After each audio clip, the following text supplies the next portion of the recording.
So thank you everyone. Thank you everyone for being here today. That reminds me, we are recording this session. So if you are a registrant and you weren't able to actually make it into the actual time, hello as well for you for you out there watching it in the future. I just want to welcome everyone today. Thank you so much for making the time to be here. I know a lot of you might be playing catch up after the Memorial Day weekend, the long weekend. So we know how valuable your time is. And if you're saying, well, I didn't get a long weekend, well, we want to work to make a world where everyone gets to have a long Memorial Day weekend. um, really, I just want to level set by kind of introducing why we're all here today. So over Taproot Foundation's decades-long existence, we've facilitated many pro bono projects between skilled volunteers and nonprofit leaders. That's kind of our bread and butter. It's what we do as an organization. And our online marketplace, Taproot Plus, helps nonprofits post needs and source one-on-one assistance with skilled professionals on a pro bono basis. And since the marketplace opened in 2014, we've recognized a really high demand for pro bono service with skilled volunteers from nonprofits in their startup phase, so to speak. So these are nonprofits with very small staffs. Maybe, it's 2 to 5 people, everyone's wearing multiple job titles, sound familiar? Maybe most of the staff is a volunteer-led organization, or you have maybe one full-time person and a few full-time equivalents. And oftentimes with much smaller budgets that are just getting started, or what we're seeing a lot now, restarted in the pandemic recovery economy, people that founded their nonprofits and then had to kind of drop it for 2 years. And many nonprofits don't even know that pro bono resources or skilled volunteer resources for capacity building projects are even available to them when they're starting their nonprofits. So in keeping with our goal to be thought leaders in the world of skilled volunteering, we've assembled a team of nonprofit leaders who are here today, who've used skilled volunteerism via Taproot Plus to grow their organizations, and they're going to share their experiences with you all in this space. So our hope is that you can take the insights these nonprofit leaders share with you directly into your own work or potential work with skilled volunteers, whether you're just starting from square one, or even if you are someone who's done pro bono in the past and just want to hear about how other nonprofits have used pro bono support. Maybe it gives you some ideas to tackle pro bono projects in a different way. So really, just by way of introduction, for me, my name's Josh. I'm the nonprofit success coach working specifically on our Taproot Plus team. You see here the mission of the Taproot Foundation up here. Taproot Foundation is a large organization, and we have many kind of different departments and organs and things like that. I work specifically with our online marketplace, Taproot Plus. So I'm joined on the line today in the Zoom chat with another member of Taproot staff, the fearless leader of our community engagement team, Senior Director Kim Schwartz. She's going to be helping run the event with us today. So Kim, I'll let you come off mute and give a quick intro. Hi, everyone. I'm so excited to be in the same space with all of you today. I'm seeing some really good introductions coming in the chat. Please, let's definitely keep those coming. We've got nonprofits who are signed up for this from across the United States and also some of the international regions that Taproot works in as well. So please tell us about the work you're doing. Tell us about the missions that you're serving. And we've also got folks on the line and people who are watching this recording back who are interested in giving back to organizations like yours, wonderful members of Taproot's volunteer community. And so the one thing that really binds you all together is that you're here and you're interested in giving back to your communities and doing really, really impactful work day in, day out. So I just love being in the same space with you, and I'm really grateful for it. But I'm excited for the conversation Josh is leading, and Josh, I'll pass it back to you. Yeah, sure. So thank you, Kim, for being here. So really just you can see some kind of a high level kind of information here on the right side of your screen about the Taproot Foundation. And again, our online platform, Taproot Plus, I think Kim is going to drop the link to taprootplus.org into the chat. So if you don't have a Taproot Plus account, or want to create one, or just want to poke around on the site to see what it is and how it works, you can go there. And like Kim said, go ahead and introduce yourself in the chat. If you want to drop your LinkedIn, or if you're with a nonprofit, go ahead and do that. These can be great networking spaces as well. So keep that in mind. So really quick run of show. We're going to do a round of intros with our 3 panelists that we have here today. And then I'll ask each of them to spotlight a recent nonprofit project that they completed or are currently undertaking with skilled volunteers that they sourced through Taproot Plus. And then we'll jump into like an actual discussion with the panelists. So we're also going to try and reserve space at the end for Q&A from you all, the attendees, where you can ask the panelists questions yourself, or if you have questions for me or members of Taproot staff, we'll answer those as well. You can drop questions into the Q&A box in your Zoom interface or in the chat. And Kim is gonna also be on hand to answer basic questions. If you have some basic questions about Taproot or Taproot Plus in general, we might be able to just preempt those and go ahead and answer those in the comment section for you. But we'll leave some minutes at the end for Q&A so we can hear from all of you. And we're going to send a follow-up email with the recording of this presentation, along with some information about how to get in touch with us. And we'll give you the LinkedIn information for our guest panelists, along with the websites to their organization and any open projects that they might actually have up on the marketplace, because there might be people here today on this Zoom chat or watching in the future that might know someone or might be a person that can help on those projects. Yeah, so without further ado, I want to introduce everyone to our guest panelists. We have 3 people joining us today. Yeah, we're really excited to jump in. So I want to just start by introducing everyone. So our first panelist here on the left going across to the right, oops, sorry about that, is Keelan Wilson. He's the co-founder and chief executive officer of A New Approach, Inc., which is a New Approach, Inc., and he's a servant leader and international scholar. He graduated from the University of Texas at Austin with a bachelor's in sociology and a minor in Spanish for medical professionals. And he studied in 3 other countries during his tenure at the University of Texas to become more multicultural and to forge a path for future young leaders coming from a similar background as himself. Keelan is a social entrepreneur and has found his place at A New Approach, working out his fervor for mental health and civic engagement. He has many passions, but his greatest is the progression towards fulfilling his purpose and helping others to do the same. So let us give a big warm welcome to Keelan. I'm going to let him come off mute and introduce himself. And Keelan, just take a few moments to tell us about your nonprofit and its mission and vision. All right, sounds good. Thank you for having me. It's good to see you all here today.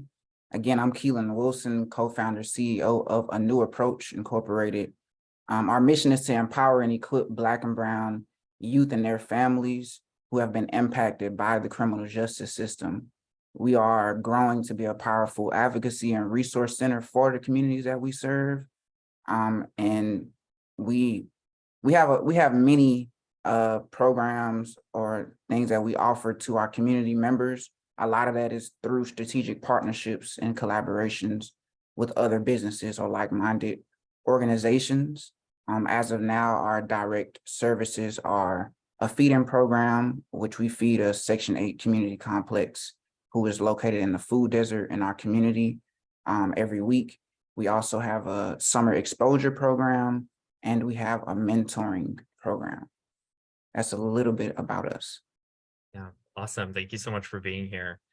Next up on our panel is Lauren Kopsick. Lauren Kopsick has an eclectic background that includes being the vice president, includes a VP in banking, corporate marketing training and development caregiver, small business consulting, call center management, volunteering, and board membership.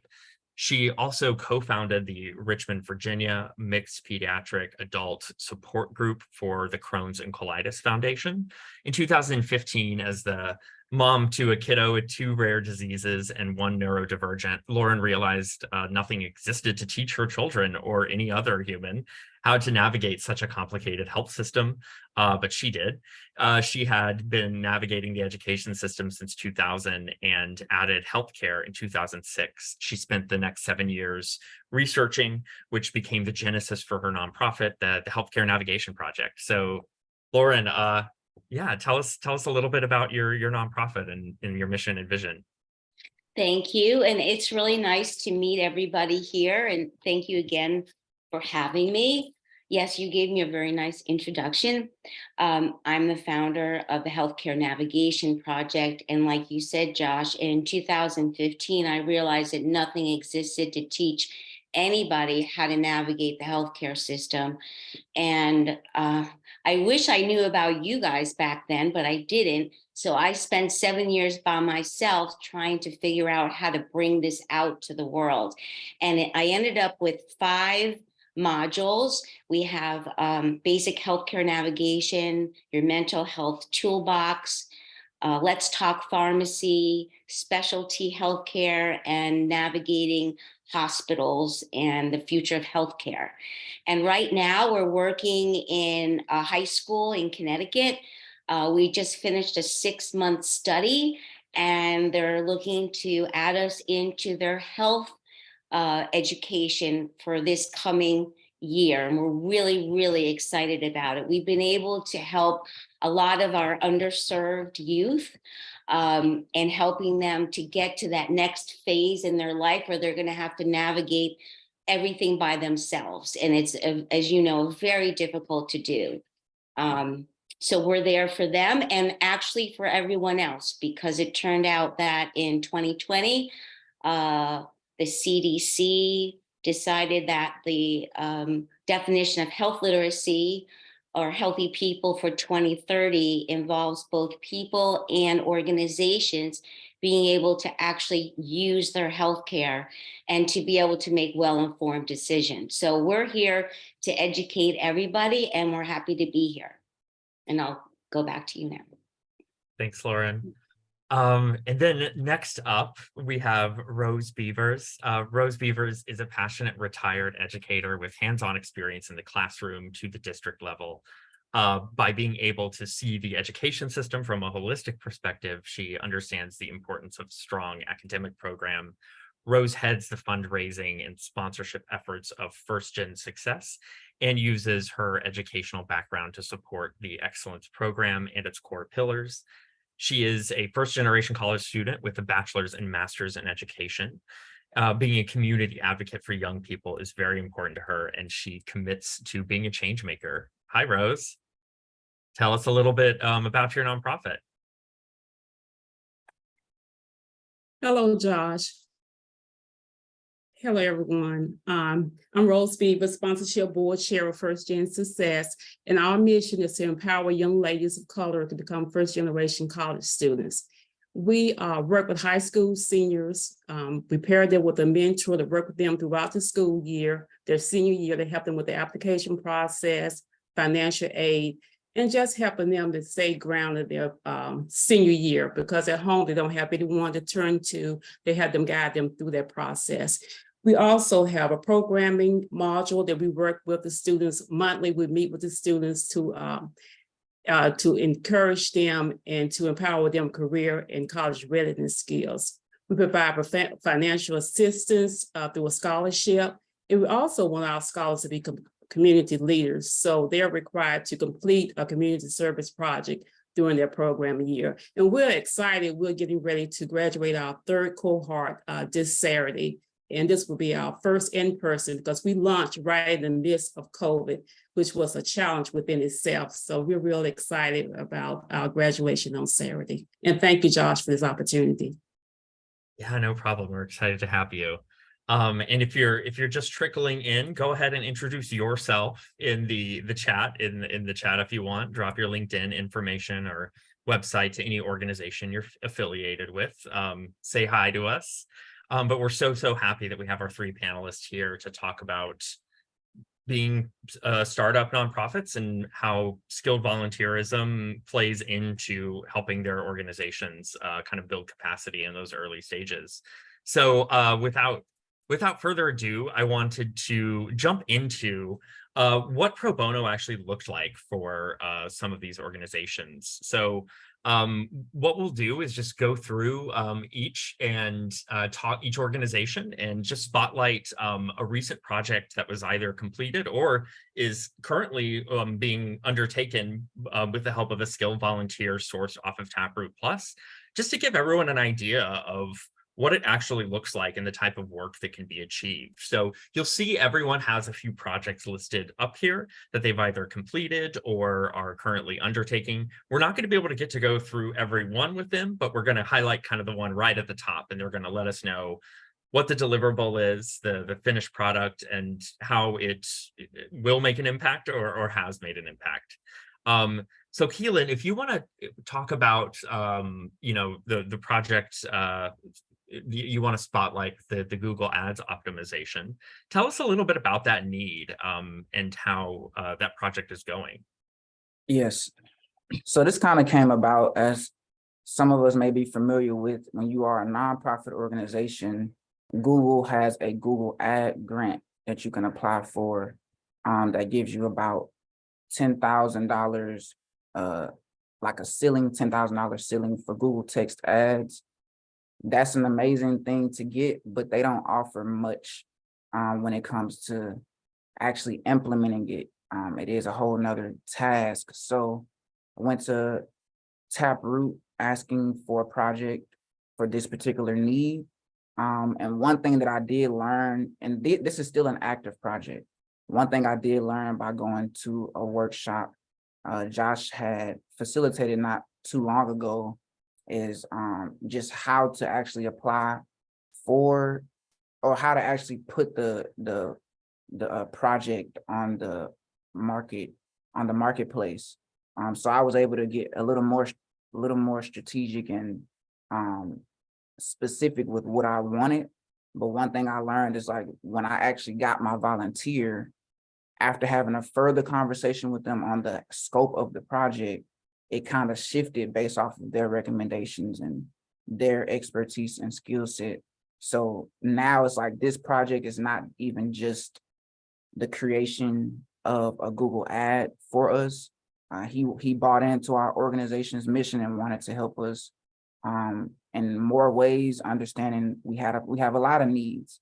So for example, he's helping us to come up with ways to secure sponsors, because that's part of his expertise as well. So that's kind of that's one of the biggest things I learned from this particular project, is that once you pair up with your expert, they can, shift the scope of the project based off of your needs and what they can deliver for you. Yeah, Keelan, that's really great insight there. And we'll dig into that a little bit later during the discussion portion. But yeah, that kind of helping partner with volunteers and leaning on their skills and expertise to inform kind of the shape of your own need. And better understand your own need and what a solution would actually look like is really, really important. It's one of the benefits of skilled volunteerism. So thank you for sharing that with us. So I want to also now move on to Lauren at the Healthcare Navigation Project. And I don't think we actually were able to put every single opportunity that Lauren actually completed or is currently matched on up here, but these are just some. But I want to invite Lauren on to talk about a program design project that she did with a skilled volunteer on Taproot Plus. Thank you, Josh. I think I was probably one of the first people that was able to speak with you, Josh, and I And I don't know if that's the reason why that you sprinkle more fairy dust on me or whatever, but all I know is that since I spoke with you, everything has changed. I don't know if it's because I understood exactly what I was supposed to, like Keelan said, like how I was supposed to phrase thing and what I was looking for, because I didn't understand all the different positions. But right out of the gate, I was able to get Stacy K, who like I love, and she has become our program designer. She has literally switched positions in the school system, so she has a little bit more time to work with us. And like Keelan said, she's totally bought into the mission. It turns out she has English as a second language also behind her, and she does program designing for 3rd to 6th grade, which most people would know is that's what when you do any sort of a class, you're supposed to, bring it down to that level, and that's what we're all supposed to be able to understand. So she has built all of those 5 modules with us, and I'm hoping she never leaves, to be honest with you. So I can't thank you guys enough for that. Yeah. Yeah, that's great to hear, Lauren. And Lauren's also highlighting on something that is a really, really great byproduct of pro bono engagement, which is sometimes your skilled volunteer likes you enough that they stick around. We've had skilled volunteers jump on people's boards before. So, that's what we really shoot for. That's what we hope for, is that these opportunities kind of balloon out into permanent relationships or long-term relationships. Am I allowed to say that part, that we have an all volunteer working board, pretty much almost everyone from Taproot? I mean, I can't even tell you how wonderful it is to work with you guys. So anybody, I don't know how many people are on this call, but I just love you guys. Thanks, Lauren. Go. So I also want to touch on First Gen Success and the work that Rose was able to do. Rose, I think you wanted to tell us a little bit about this multimedia project that you worked on. Yeah, give us a little more information about that. Yeah, and I want to just echo what Lauren just mentioned. We are a volunteer-run working board also, so our bandwidth is very limited. Our first year, we engaged in Giving Tuesday. Like I said, we launched right in the midst of COVID, and our revenue wasn't that much. So we said we needed to come up with a marketing campaign. So I reached out to Taproot, posted the project, and a professional videographer contacted us, and we engaged in the conversation, very impressed. And honestly, I thought it was just going to be just a simple little video for us to use during Giving Tuesday. But it turned out to be, they went through the whole process of creating a video, which I did not know. It took about 4 to 6 weeks, but they first we had a discussion on what we wanted, then they provided suggestions. And then they created like a project detail, like what step by step, what we're going to do throughout this process. And throughout the process, they provided recommendations, they provide us guidelines, due dates, when it needs to be done. When, in my opinion, I felt like I was a paid customer. I mean, if I had to pay for this service, I couldn't even imagine what it would have cost. And we posted that video during our Giving Tuesday campaign, and our revenue, our donations significantly increased. So we were very grateful for them. But I think it just not knowing what you're able to even get out of engaging in a volunteer project. That's what for this first project, and I've had several projects on Taproot, but you just never know the level and the quality of service that you will receive during this project. And this one just kind of like stand out the most because they put so much work and effort into it. Yeah, it's so awesome to hear, Rose. Thank you for sharing that. Yeah, so I just wanted to, like I said, we can't go, we could sit here and just talk all day about every single project that you all are doing. And I know we'll probably maybe talk about some more in just a minute here. But that's just kind of a taste of what, what the value add of pro bono and skilled volunteer support actually looks like at an organization, especially when you're kind of just getting up off the ground. So they've already shared some really great insights. But now I want to kind of jump into just a more kind of free-flowing discussion with our panelists. And they might be able to tap into some information about other projects they're working on. But the first question I'll just pose to kind of all three of you, and then whoever wants to jump in first can go. But I'd definitely be interested in hearing from you all. And this is actually a question that we got as part of registration from people on the call today. And it's a great first question, which is, what do you wish you had known before jumping into this, before starting a nonprofit? Or if you could go back in time and tell yourself, do this, don't do that, what would that look like? So that's our first question. And Keelan, you came off mute first, so. Yes, I can go ahead and jump into that. I wish I'd known a lot of things, but one of the main things is how important planning is. Me, I like to kind of go with the flow. I do set goals and things like that, but when it comes to a nonprofit, the level of planning, at this point, I don't really think it can ever get to too much or too detailed. You can plan too far ahead. So if I were to restart again, I would definitely plan more. Like, I would have at least my next year planned out before implementing anything. That's one of the biggest things for me. Yeah. And Keelan, that's a great insight that also relates to pro bono, because planning is really, really, I think, important for securing pro bono work. Being able to demonstrate that you've intentionally thought through your need and tried to map it out is a really good way to demonstrate that you're serious and will be a really good partner for a skilled volunteer. So that relates, I think, directly to pro bono as well.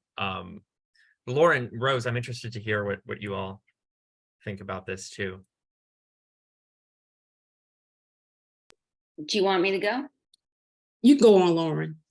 Okay. Well, there's a couple of things. The first thing was, people were telling me over and over, you should call your alumni associations. So I don't know if that means your high school, your college, or what have you, but I fought that. And when I finally did call, although I found out my university didn't work with nonprofits, they were so helpful as to show me different places I could call, which 7 years ago, when I had started my research, I didn't know there was this big community out there of other people like myself, I guess, looking all for the same kinds of things. And I wish I had known about, people like you guys, and that you could call an alumni. So there's all these people out there to help you if you just knew to ask, I guess is what I wish I knew.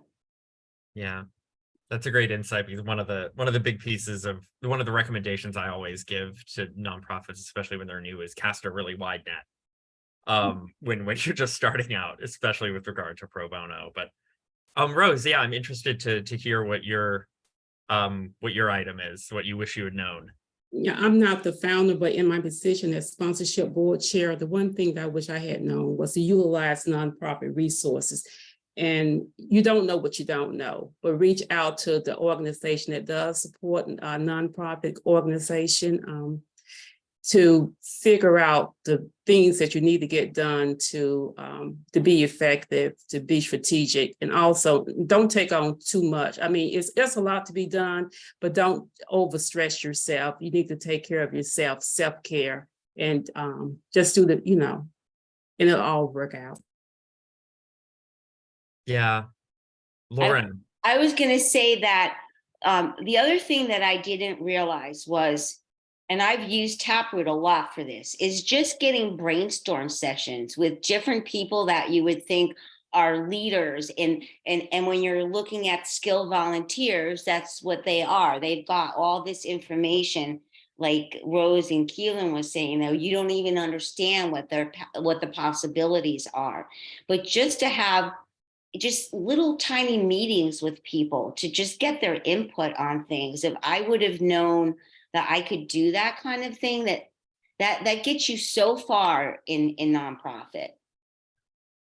And another thing is also to reach out to other nonprofits that have a similar mission to yours, because they are the ones that have been around a little bit longer. They can provide valuable resources and experience and share their experiences.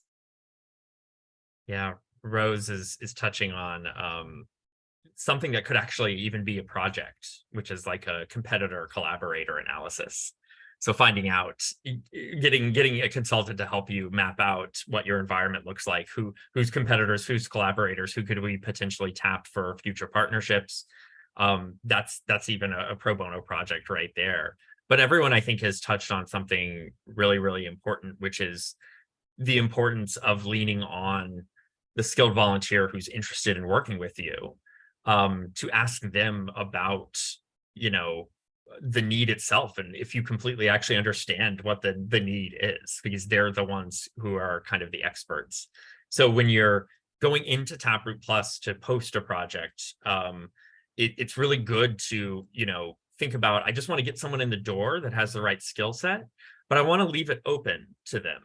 Not to be too prescriptive necessarily, but leave the door open to see what they have to say. Maybe there's an unknown variable or something like that you didn't consider. And I think everyone kind of touched on that as a kind of a best practice, because ultimately you're going to be partners pursuing the need together, and you'll agree on the final scope of work with each other together. And there's one other thing I was going to say that you have to understand, which I didn't realize at first, that it's really a symbiotic relationship when you're asking for, somebody, if somebody's volunteering, there's a reason they're volunteering, just like you're asking for something for a reason. So I found that as soon as I was able to open up and ask, like, what they want, like when they saw the posting, what were they thinking? What was it they were thinking they'd like to do? Because we're new at all this stuff, we think we kind of know what we're doing, but we really don't. I mean, so you leave it open, and you find that there's this skilled volunteer that starts talking about, well, I really would like to do da. You can leave it open for things like that, because you don't have any idea what that can grow to. So that's one thing I've really learned. Yeah, it's a really great insight, Lauren. Yeah, I think all of that is really, really relevant, especially when you're just starting out, is being open to that feedback from the skilled volunteer. And what Lauren is also highlighting, there's really two different programmatic activities you can do on Taproot Plus. You can post a request for engaging in a project, or you can post a request for what we call a session. So a session is just a 1 hour kind of one-off consultative call, to kind of brainstorm or diagnose or troubleshoot. But as Lauren was saying, sometimes those sessions with a skilled volunteer can actually turn into projects. So keep that in mind, when you're posting needs, that you also have those kind of 1 hour like blocks of time that you could potentially have with a skilled volunteer available to you as well. And they could turn into something else. One of the other big questions I wanted to ask you is, when you actually start getting into working with a skilled volunteer, was there anything that surprised you about working with a skilled volunteer, or that was unexpected, that you would think other nonprofits who are interested in doing this would maybe need to know about or look out for? Keelan, you came off mute, so I'll let you go. One thing that was surprising was like the willingness of our volunteers to kind of do more than what we ask them to do, or want to do more, communicating that. Or like, for example, the guy who we're working with for our Google ads, optimization. Like I said earlier, he wants to help us get like sponsors and things like that. But he's also been, even though he's very busy himself, he sends me when we're not able to, because when we meet probably about once a week at this point, but in the in-between time, he'll still send me resources or a video or SOP on how to do this particular thing that wasn't in the project scope, but he knows from our conversations, what our needs are and how he can help. He has a lot of skills with just technology and AI and things like that. So he's given us a lot of like tools that I now utilize. So that was surprising to me at first. Originally I was thinking a volunteer would be very, just project oriented. They'll be very, straight to the point. They probably want to do multiple volunteering roles, maybe at one time, I'm not sure. But it seems they become more committed to your actual organization's mission and want to offer all that they can.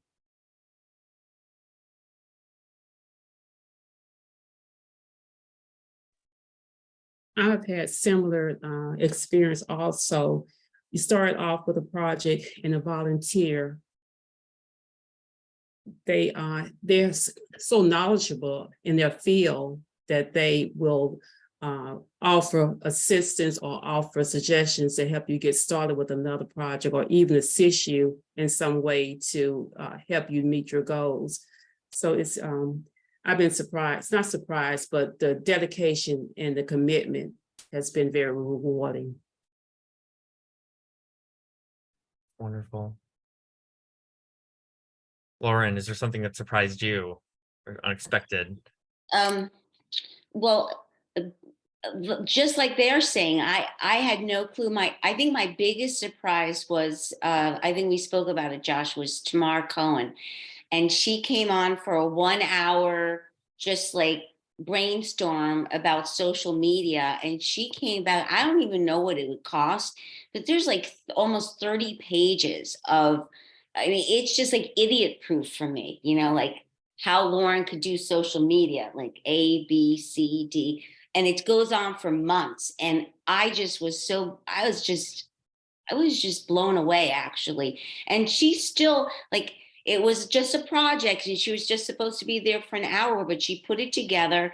And if we ever need, like here and there, if we have a question or whatever, she's always there to listen to us.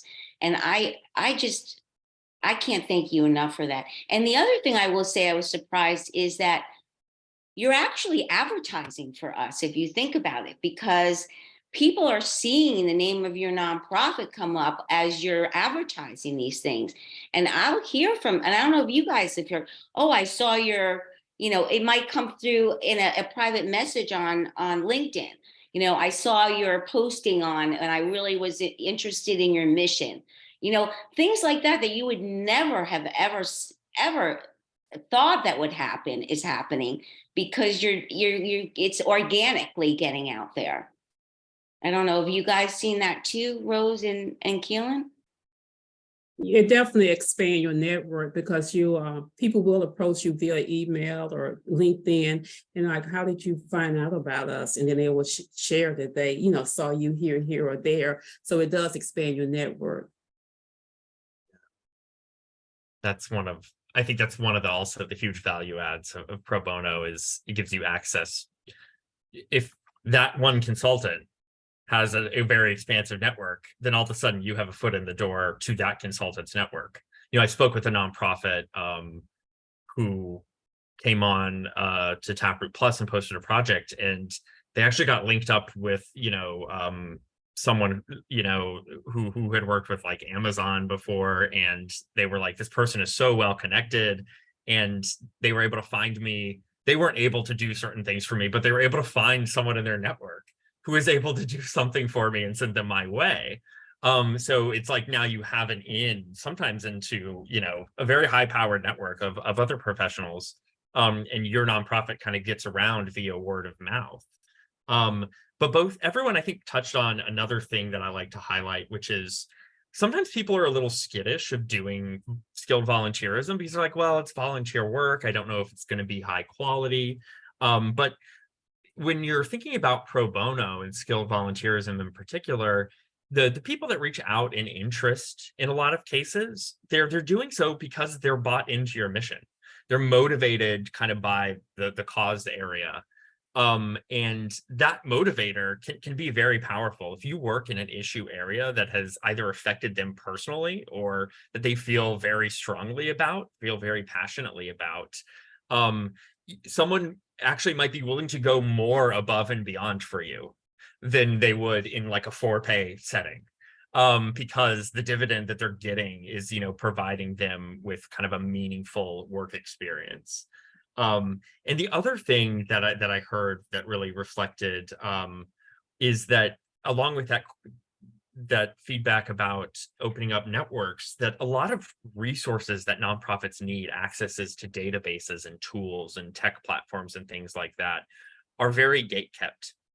You either have to pay for them or, it's a very steep learning curve or something like that. Having a pro bono consultant, sometimes they have access. Like they might be a freelancer and they've already paid for access to, a certain database or something like that. And now all of a sudden that's your in.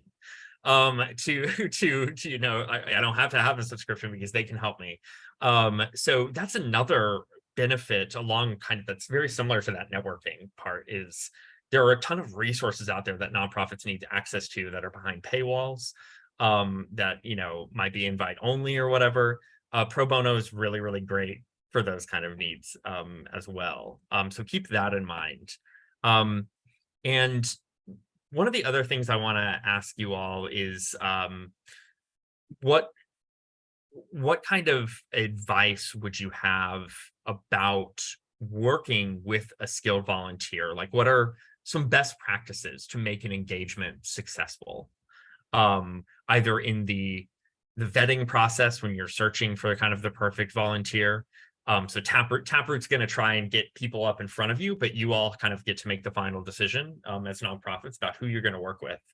So if it's about vetting people, or if it's about managing the project itself, maybe something that was different from like a for-pay consulting engagement, any insights about project management or maybe how pro bono projects are different or how sourcing for them might be different.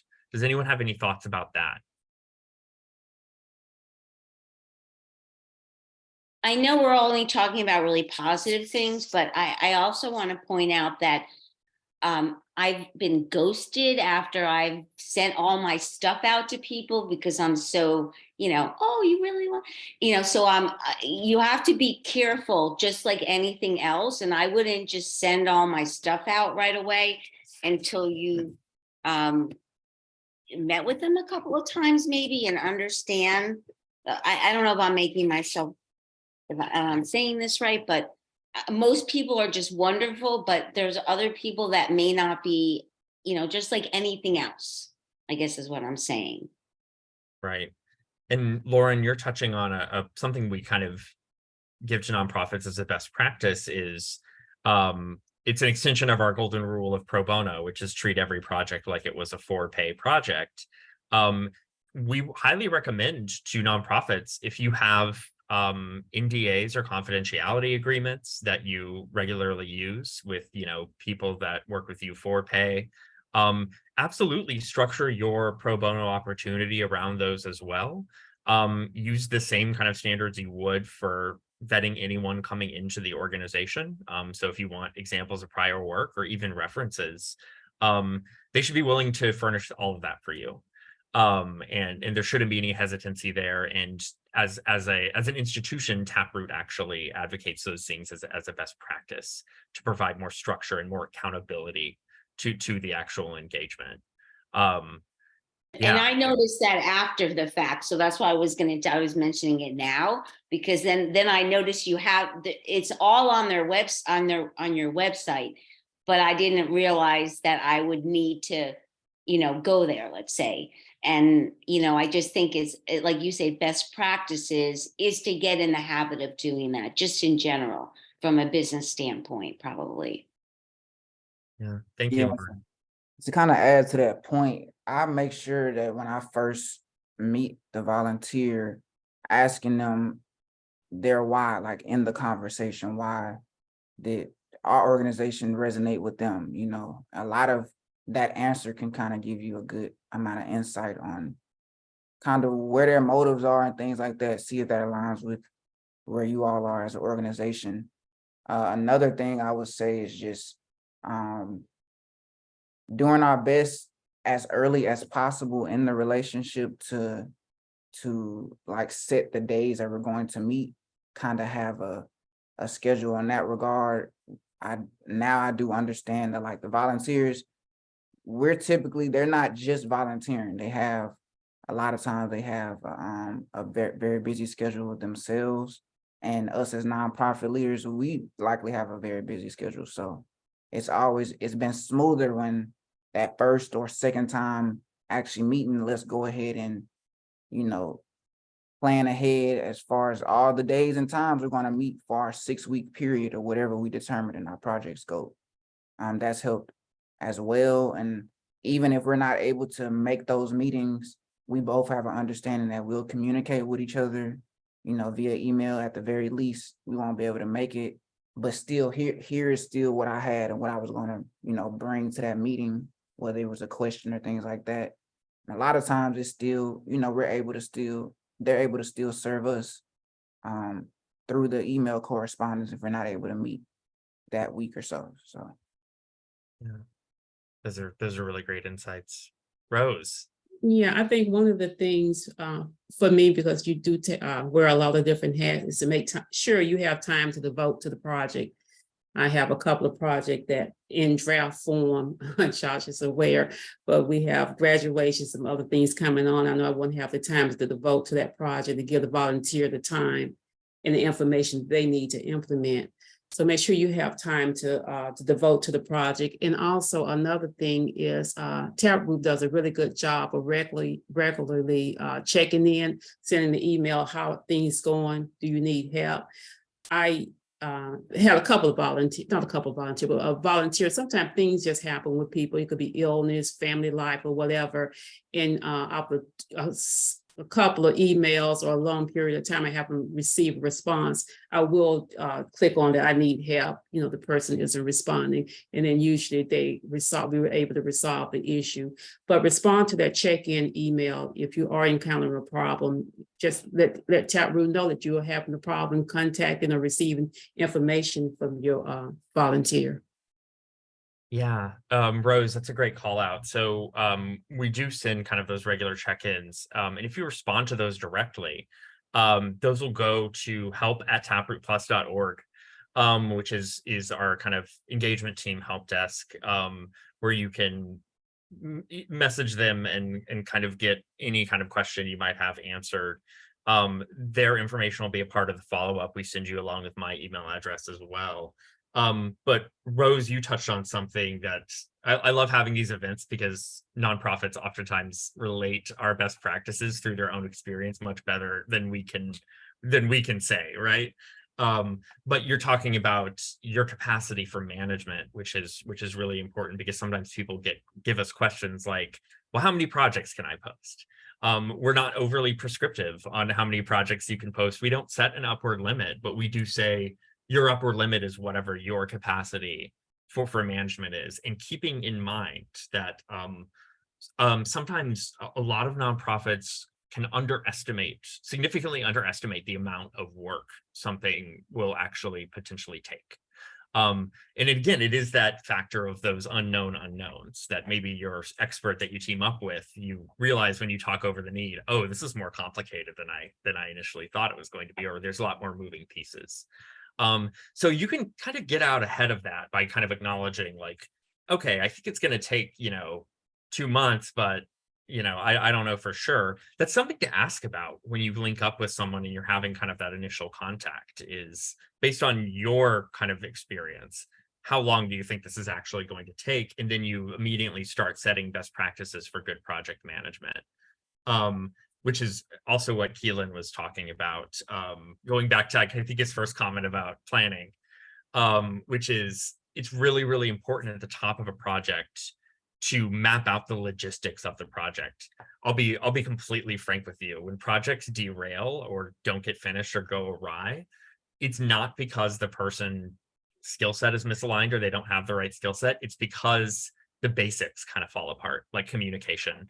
Lines of communication go warm. So you can get out ahead of that, like Keelan was saying, by establishing communications preferences right at the top of the project. Are we going to email each other? Are we okay with texting? Should we call? If you're going to have meetings, try and get those on the calendar, even if it's just a regular check-in.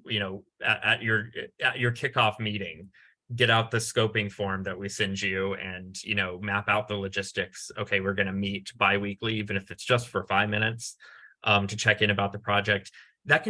These are best practices to help you get in front of any challenges that might come up, and writing that down, it helps hold both parties accountable.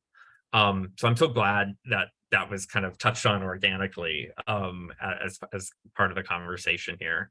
I know we're kind of nearing the end, and I just want to make sure that we have enough time for any questions that come in Q&A, but I do want to just ask the panelists, any kind of final insights before we jump into the Q&A. Please, let us know. Yeah, it's really quick. Another tip for applying for your projects or putting those projects out there, I would say to use the templates that Taproot has. Even if your project is not the exact of that template, they probably won't have everything, but if you use one of the templates, it can still kind of guide you as far as what you may want to put in there, the type of things, like being very pointed with your ask. The templates can help out with that as well. Yeah, Keelan is highlighting something that I hadn't touched on yet, but when you go to the project submission form, we're kind of going to ask you 3 free answer questions. But at the top of that form, you'll actually see that we have some pre-templated projects mapped out. There's about a dozen or so of our most kind of high level projects that are up on the or our projects that get asked for the most. And so we provide you with some language right up at the top that you can use, and you can edit that language. You can lean on it. You can use what you like or don't like. But if you want to kind of dip your toe in the water and don't know how to pose a need necessarily, you can go ahead and use one of those templates. And Kim, I see you have your hand up. I have my hand up on behalf of one of our attendees who submitted a good question a little earlier on around, she's just struggled putting together scopes for pro bono projects in the past. And so any suggestions from panelists or Josh yourself that can help with the actual crafting of those pro bono positions? I obviously have some ideas, but I want to see if anyone on our panel does first. Yeah, I have an idea towards that. So how it's been for me, I typically would put my project from what I think we need, in the project application or on the marketplace. But then I leave space to where, I'm just very open, candid with the volunteers, letting them know I need help. You know what I mean? Like, allow the volunteers to help you make that scope. I don't think that is even always possible for us to have a fully completed scope prior to giving to that actual volunteer. That can be done in the first meeting. Like, get them to want to volunteer with you with your general ask, but then you all make that scope together. Is typically what has worked best for me. I'm really interested in those 1 hour sessions. I've used them a lot just to get for grant writing, because we talked about this, Josh, that my idea would be never have to write one, but I don't, if I can get away with that, I don't know. But to ask for the 1 hour brainstorming sessions in the big picture with somebody that is really, that's their, wheelhouse, that they can help you then dig down to where the different pieces that you might need are. That's what I found. And I find that you'll ask me, would you still like somebody else? And I always say yes, because I believe the more input you have, the better, because you know, we know what we're doing, but we don't know what we're doing at the same time. So the more, you know, the more input you can get, the better. So that's the way I work in. I've also used the 1 hour consultation because sometimes you know what you want, but you don't know how to put it into words to bring it all together. So I've used the 1 hour consultation to kind of brainstorm, like, you know, this is my vision, but I'm not sure exactly how to put it into words or what I want. And then they provide other alternatives that kind of help you get it together. If the template doesn't work, the templates are, you know, they're really useful. I've used them. First, I didn't use them. I didn't realize they were templates. I was just like, ooh, and they're templates. I started using those and they're awesome. But if the templates doesn't work, you still don't get a response, I would do the 1 hour consultation. Have you found, I found a lot of the 1 hour consultations want to stay on. Like, I feel like some people don't want to commit to say 3 to 6 weeks or whatever. So they say, oh, I'll do an hour, but then they're not really sure if they want to do more than an hour. If you talk to them and they get excited about it, they say, oh, well, what do you need? And next thing you know, they're with you forever. Are you find that too? It's awesome. I've experienced it also, Lauren, and they will offer, if there's anything that you need more support, you need more feedback. It's like an open door conversation. That 1 hour 1 hour call ends up being an open door conversation that kind of like goes on as you need it. Yeah, thank you so much, Kim, for surfacing that question, because I know there might be some people here who are like, well, I tried, maybe I didn't, you know, the project's been up, but it hasn't been successful at recruiting anyone. One thing I will say to that is you can also schedule a call with, I offer a certain number of one-on-ones every week to nonprofits who are interested in just having a one-on-one call. And so if you're just like really skittish about asking for a project for the first time, or want some extra pointers, or even just want to workshop language for a project need, we'll send out a follow-up email and you'll be able to get in touch with me there. And you'll be able to, if you'd like, grab some time on my calendar. We can kind of sit down and I can kind of orient you, and if you have a need or something like that, we can try and kind of nail it down to get it a little more concrete, because consultants like details.